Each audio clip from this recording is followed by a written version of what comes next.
आरती बचपन से ही पढ़ने में बहुत कमज़ोर थी। उसका शरीर का रंग सांवला था, चेहरे का डिजाइन कुछ खास नहीं था।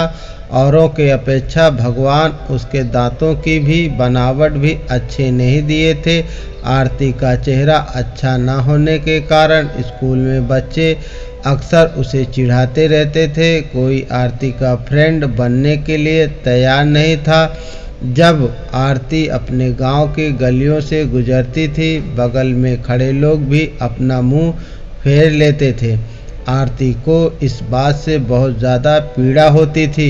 वह यह नहीं समझ पा रही थी क्योंकि वह बहुत छोटी बच्ची थी।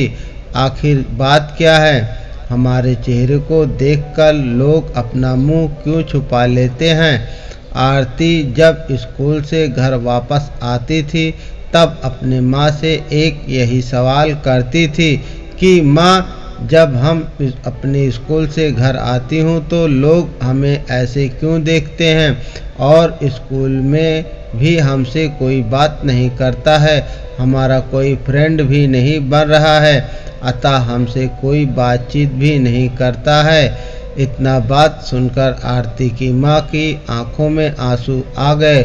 वह फपक फपक कर रोने लगी, लेकिन अपनी बिटिया को यह नहीं समझा पा रही थी तुमसे लोग इतना घृणा क्यों करते हैं। आरती की माँ आरती से बहुत ज़्यादा प्यार करती थी। गली मोहल्ले में आरती को मनहूस जब लोग बोला करते थे, आरती की माँ कड़े शब्दों में जवाब दे देती थी। आरती की माँ अपने कलेजे के टुकड़े को हर वक्त अपने साथ में रखती थी और जो भी उसे बोलता था उसके बदले वो जवाब देती थी। आरती धीरे धीरे अपनी पूरी उम्र जीने की एक आदत बना ली और जो लोग बोल रहे थे उसके पीछे कुछ और सुनने के लिए तैयार नहीं रहती थी। बस अपने काम से मतलब रखती थी, पढ़ाई करती थी और वापस घर लौट जाती थी। धीरे धीरे आरती बड़ी होती चली गई। अब उसकी उम्र शादी करने लायक हो गई थी। अब उसके पापा लड़का खोजने के लिए एक गांव से दूसरे गांव में जाने लगे, लेकिन जो भी लड़का वाला आरती को देखने के लिए आता था वह बिना पसंद किए लौट जाता था। ऐसे बहुत बार हुआ। अब बहुत दिक्कत होने लगी थी आरती की शादी करने में। आरती के पापा भी थक चुके थे लड़का खोजते खोजते। ऐसा कोई गांव नहीं था जिस गांव में आरती के पिता लड़का खोजने के लिए नहीं गए थे। अब आरती के पापा भी गुस्से में आकर आरती को मनहूस बोलना चालू कर दिया, लेकिन माँ तो एक ऐसी थी जो भी सभी लोगों को समझाती थी और आरती के बारे में भला बुरा कहने वाले को सबक सिखाती थी। भगवान ने भी आरती के साथ बहुत ही क्रूर मजाक किए थे। शरीर के बनावट ऐसे बना दिए थे जिसे देखकर कोई भी लड़का वाला पसंद ही नहीं करता था। आरती भी इस बात को लेकर चिंता कर रही थी कि पापा हमारे लिए इतना दूर दूर तक जाते हैं लड़का देखने के लिए, लेकिन हमें कोई भी लड़का पसंद नहीं करता है। आरती अपने कामों में ज़्यादा व्यस्त रहती थी। वह खाना बनाने में बहुत ज़्यादा समय देती थी। आरती को खाना बनाने में बहुत ज़्यादा मज़ा आता था। आरती ने बहुत सारा खाना बनाने की रेसिपी के बारे में जानकारी हासिल कर ली थी। इसके लिए उसने किताबें, रेडियो, टीवी चैनल पर वीडियो देख ली थी। आरती के द्वारा बनाया गया खाना बहुत स्वादिष्ट और टेस्टी होता था। आरती की तारीफ उसके चेहरे से कोई नहीं करता था, लेकिन खाना बनाने का जो तरीका था, उसके खाने में जो स्वादिष्ट था, उसे हर कोई तारीफ करता था। खाना बनाने में आरती के जितने भी आजू बाजू औरतें थीं, उन सभी औरतों में बहुत ज़्यादा फेमस हो गई थी। जिस औरत को लगता था कि आज नया खाना बनाना है और कुछ नया आइडिया इसमें टेस्टी लाना है, तो औरत आरती के पास में आकर जानकारी लेती थी। बहुत सारी औरत यह भी सोचती थी कि आरती के द्वारा बनाए गए खाने को हम सीख लें, लेकिन यह उन सभी के बस की बात नहीं थी। आरती के हाथ में ऐसा टाइमिंग जादू था जो कि आरती के इस कला को कोई सीख नहीं पाया। आरती का जीवन और उसका लाइफ उतार चढ़ाव में कटता रहता था। माता पिता और रिश्तेदार बहुत कोशिश कर रहे थे कि आरती की कहीं न कहीं शादी हो जाए। बहुत कोशिश के बाद माँ और पापा ने एक लड़का वाले को मना लिया था। वे सब आरती को देखने के लिए घर पर आने वाले थे। आरती को इस बात की खबर लग जाती है कि हमारी शादी होने वाली है। आरती दुखी हो जाती है और गुस्सा करने लगती है और आरती रोती हुई कहने लगती है कि आप सब इतने सारे लड़के वाले को देखने के लिए बुलाते हो, लेकिन कोई हमें पसंद नहीं करता है और जो भी आता है हमारी मजाक बनाकर चला जाता है। आप सबकी बदनामी होती है। गांव समाज बोलता है कि लड़का वाला देखने आया था और आरती को पसंद नहीं किया। गांव वाले भी कहते हैं कि पता नहीं उसके मम्मी पापा कैसे उसको जन्म दिए हैं। इस मनहूस की कहीं शादी का रिश्ता सेट ही नहीं हो रहा है। आरती की माँ ने आरती को समझाई कि शादी में अक्सर ऐसा होता रहता है। हर कोई किसी को पसंद नहीं होता है। जिसे तुम पसंद आ जाओगी तो तुमसे ज़रूर शादी कर लेगा। तुम अपना ख्याल रखो, तुम अपने आप पर ध्यान दो। कौन तुम्हें पसंद करेगा या नहीं करेगा या तुम उनके ऊपर छोड़ दो। अगले दिन लड़के वाले आरती को देखने आने वाले थे, लेकिन आरती उसी दिन सुबह में ही सज संवर कर कहीं निकल गई थी। लड़के वाले घर पर आते हैं, लेकिन मम्मी पापा को नहीं पता था कि आरती कहाँ गई है। जब लड़की दिखाने की बारी आती है तो आरती घर में नहीं थी। लड़के वाले इस बात पर गुस्सा हो जाते हैं और खरी खोटी सुनाते हैं आरती के मम्मी पापा को। वैसे भी पापा आरती पर बहुत ज़्यादा गुस्सा करते थे, लेकिन उस दिन की हरकत से आरती के पापा के ऊपर खून सवार हो गया था। आरती ने अपने पापा को गुस्से में पागल कर दिया था। उस दिन आरती के पापा ने उसके मम्मी पर सारा गुस्सा उतार दिए। आरती के पापा ने उसके मम्मी को बहुत भला बुरा कहे कि यह सब तुम्हारी सिर चढ़ाने का नतीजा है। तुम्हारी वजह से आज आरती ऐसा हरकत कर रही है। अब शाम का वक्त होने वाला था। आरती घर को लौट चुकी थी।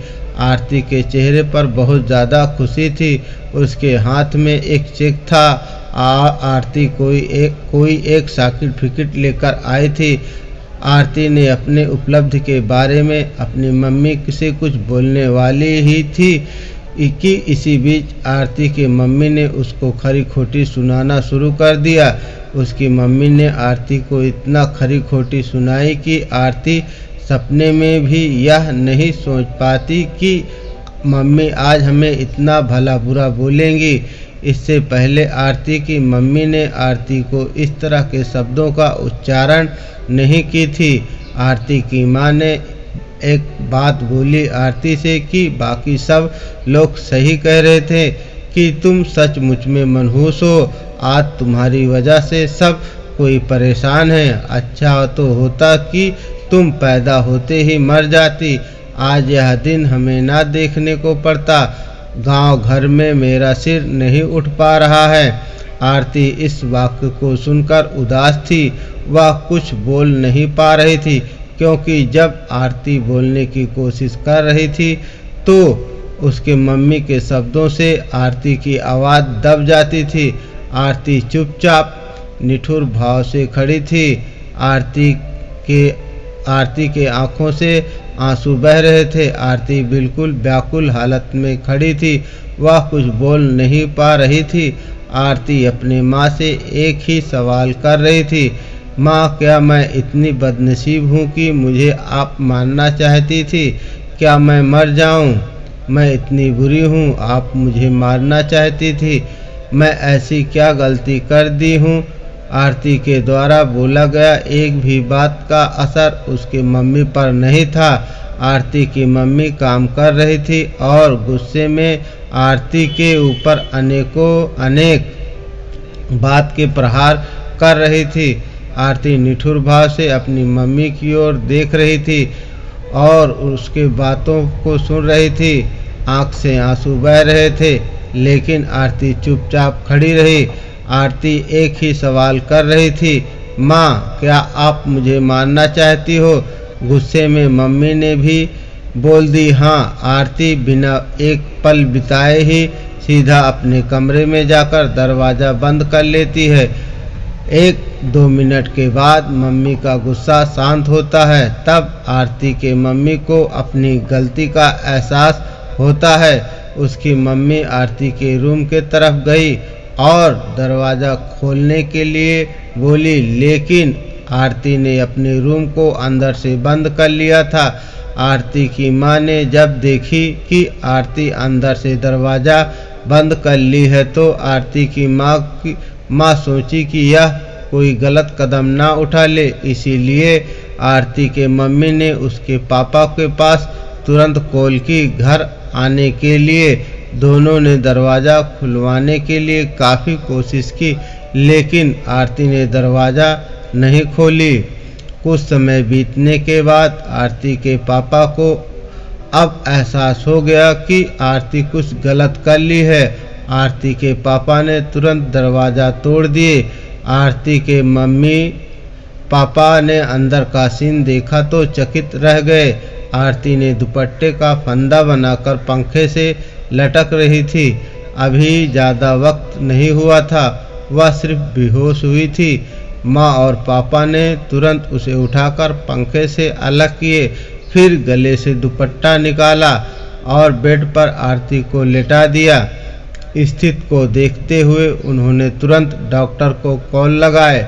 माँ की नज़र अपनी लाडली बेटी आरती के मुट्ठी बांधे हाथ पर जाता है। हाथ में एक चिट्ठी रहती है।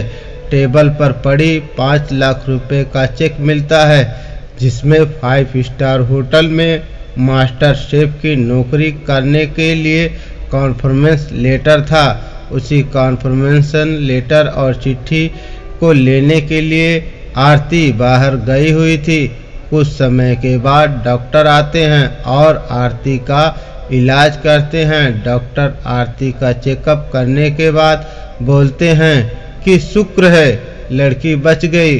कुछ सेकंड और देरी होता तो आज यह लड़की हम सभी के बीच नहीं रहती।